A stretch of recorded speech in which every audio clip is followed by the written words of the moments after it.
A decision has just been made that will define the American Southwest for the next century, not by consensus, not by agreement, but by force.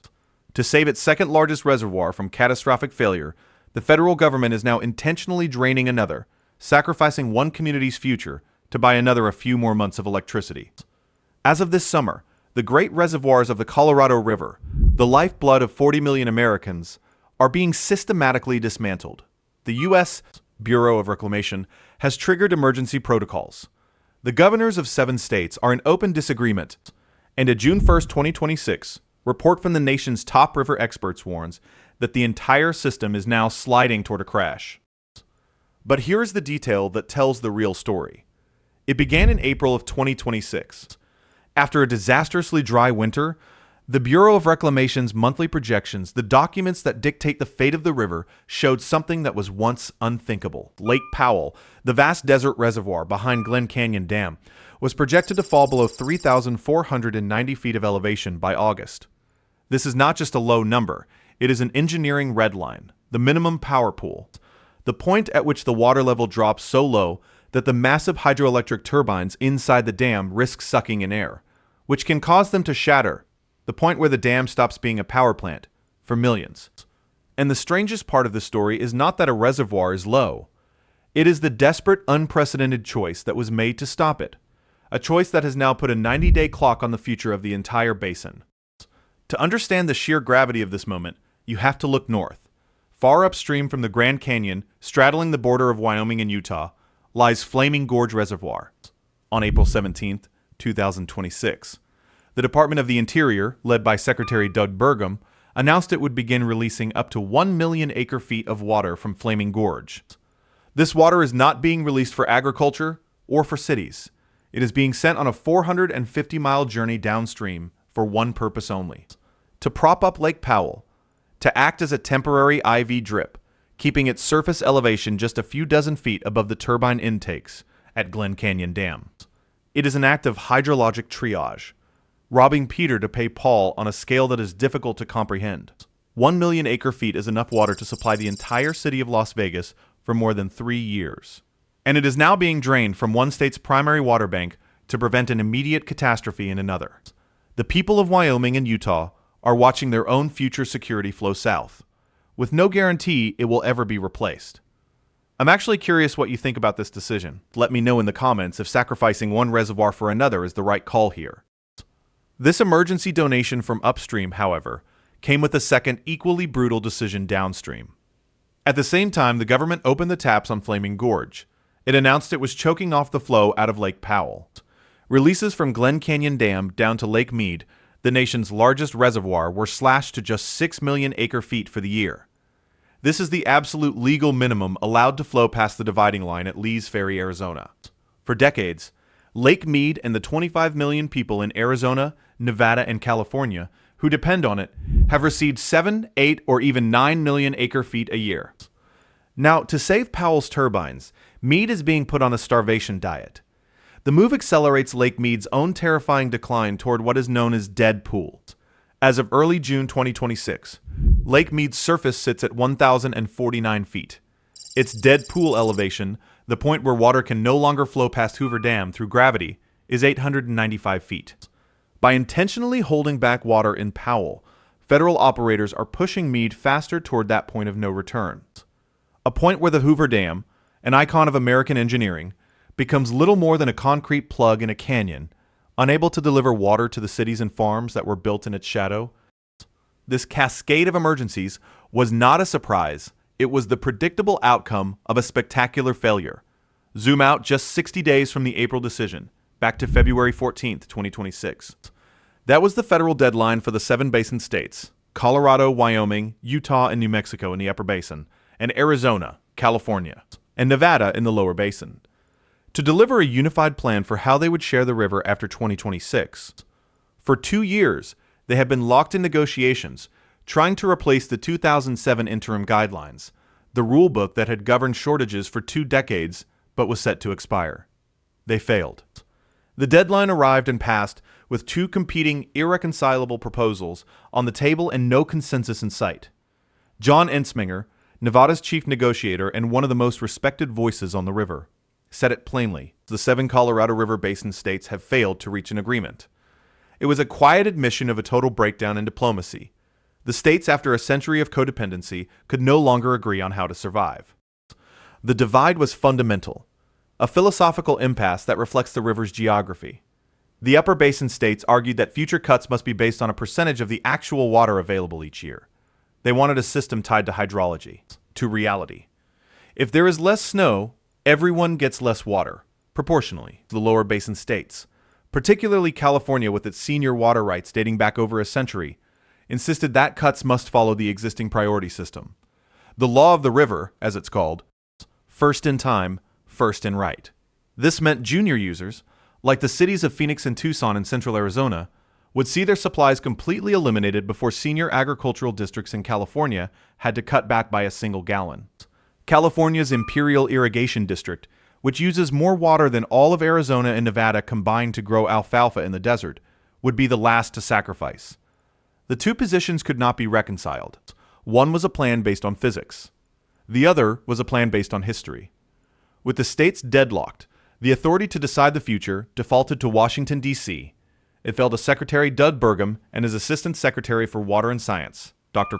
Andrea Travnicek, to impose a solution that Burgum himself predicted nobody will be happy with. The April emergency actions were the first taste of that federal intervention. It was a clear signal. The time for negotiation was over. The era of federal mandate had begun. This is the part the headlines do not capture. This crisis is no longer just about drought or climate change. It is now a crisis of governance. The institutions built to manage the river in the 20th century have broken in the 21st. The failure to reach a consensus in February directly led to the emergency field medicine of April. Because the states could not agree on a long-term surgical plan, the federal government was forced to start amputating limbs to keep the patient alive. And then, on June 1, 2026, the situation escalated again. While the politicians and federal agencies focused on the immediate crisis at Powell, a group of independent academic experts, the Colorado River Research Group, published a terrifying update. Co-authored by respected figures like Ann Castle, a former Assistant Secretary of the Interior, and Jack Schmidt, the director of the Center for Colorado River Studies, the report was a siren in the night. Its conclusion was stark. The entire Colorado River system, it warned, is sliding toward a system crash. This isn't just about water levels. A system crash means the reservoirs become so low they can no longer perform their two primary functions, storing water for future use and generating reliable power. The river would revert to what engineers call run-of-the-river operations. What does that mean? It means the 40 million people in the Southwest would be entirely dependent on whatever snow melted that week. There would be no buffer, no savings account. A dry winter would lead to an immediate, catastrophic water shortage for Los Angeles, Phoenix, and Denver that same spring. The hydroelectric grid that powers parts of 7 states would become unstable, intermittent, and then silent. The report bluntly stated that even with recent conservation efforts, the basin is still overconsuming by 2.59 million acre-feet every single year. The math simply doesn't work. The system is in a state of terminal overdraft. Ann Castle summarized the finding with chilling clarity. This is an imminent possibility that we could lose the benefit of these very expensively constructed reservoirs. And then she delivered the only possible solution. And the only way to prevent that from happening is to have significant reductions in consumptive use right now. Not in 2027, not after more negotiation. Right now. The details of such a crash are even more frightening. At the base of dams like Glen Canyon are a set of massive steel pipes called river outlet works, or bypass tubes. They were designed as an emergency last resort, to release water if the main penstocks for the turbines were ever shut down. They were never intended for continuous use. If operators are forced to rely on them for months on end, the sheer force and velocity of the water can cause a phenomenon called cavitation. Air bubbles form and collapse with such explosive energy that they can literally eat through steel and concrete, destroying the outlets. If the bypass tubes at Glen Canyon Dam were to fail, the dam could effectively become a cork, physically unable to release water downstream to Lake Mead in the lower basin. The river could, for all intents and purposes, stop. The experts who wrote the June 1st report understand this intimately. They warned that even one more dry winter, a repeat of the 2024 to 2025 season, would be enough to push the reservoirs into this run-of-the-river death spiral. A single good winter, they calculated, would only buy 2 more years of stability. The system is balanced on a knife's edge. If you find this kind of detailed breakdown insightful, a quick subscribe helps empower us to create more deep dives just like this one. It's a small click that makes a huge difference. Now, here is the part nobody is putting on the news. The Colorado River is not simply drying up. It is being managed into this crisis by a set of rules written 100 years ago based on a single catastrophic mistake.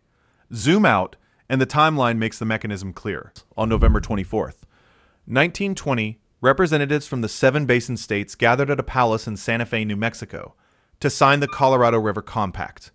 It was a landmark agreement, the foundation of what is now called the Law of the River. It divided the river in 2 at Lee's Ferry, Arizona, and allocated 7.5 million acre-feet of water per year to the upper basin and 7.5 million to the lower basin. A later treaty in 1944 promised another 1.5 million acre-feet to Mexico. Total committed water, 16.5 million acre-feet per year. There was only one problem. The river didn't have that much water. The men who wrote the compact based their numbers on flow data from the early 1900s, which scientists now know was one of the wettest periods in the last 1,200 years. The river's actual long-term average flow over the 20th century was closer to 14.8 million acre-feet. In the 21st century, gripped by a megadrought amplified by climate change, that average has plunged to around 12.5 million acre-feet. For a century, the Southwest has been writing checks for water that doesn't exist. For decades, that deficit was covered by draining the nation's 2 largest savings accounts, Lake Powell and Lake Mead. The construction of Glen Canyon Dam in the 1960s created a massive bank of water that allowed the upper basin to meet its delivery obligations to the lower basin, even in dry years. But that bank is now nearly empty. The buffer is gone. Lake Powell's water level, on June 2, 2026, stood at 3,527.97 feet, just 37 feet above the minimum power pool that triggered the April emergency. Lake Mead hovered at 1,049 feet, over 179 feet below full capacity. The era of pretending is over. The overdraft can no longer be hidden by the vastness of the reservoirs. The original sin of the 1922 compact has finally caught up to the present day, and the consequences are arriving with brutal speed.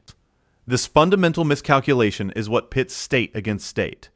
The compact is law, but the hydrology is fact, and when law and fact collide, a system breaks.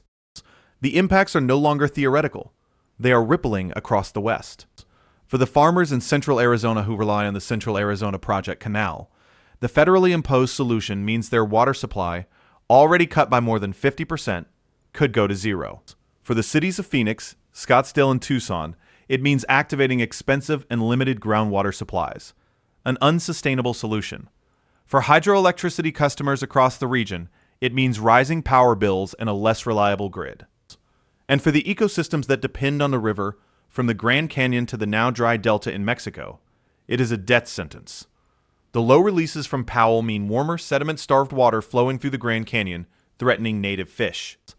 The lack of flow reaching the delta has already turned a once lush wetland into a salt-crusted desert. This is not a future problem. It is a present-day unraveling. The collapse is happening in slow motion, but it is happening now. A few extra feet of water in Lake Powell, bought by draining Flaming Gorge, doesn't solve this. It merely postpones the inevitable by a few months while inflicting new pain upstream. The core problem remains the 2.59 million acre-foot structural deficit. The simple fact that the 7 states are trying to share a river that is a fraction of the size they pretend it is. It's pretty sobering to think about. If you know someone who lives in one of these states, maybe send this their way. Spreading the word on how serious this is can actually help. But just as the system reached its political and physical breaking point, a new desperate strategy emerged. It happened on June 3, 2026, at a facility overlooking the Pacific Ocean in Carlsbad, California. While the battle raged over the last drops of the river, key water managers from the lower basin states quietly unveiled a plan for a future without it.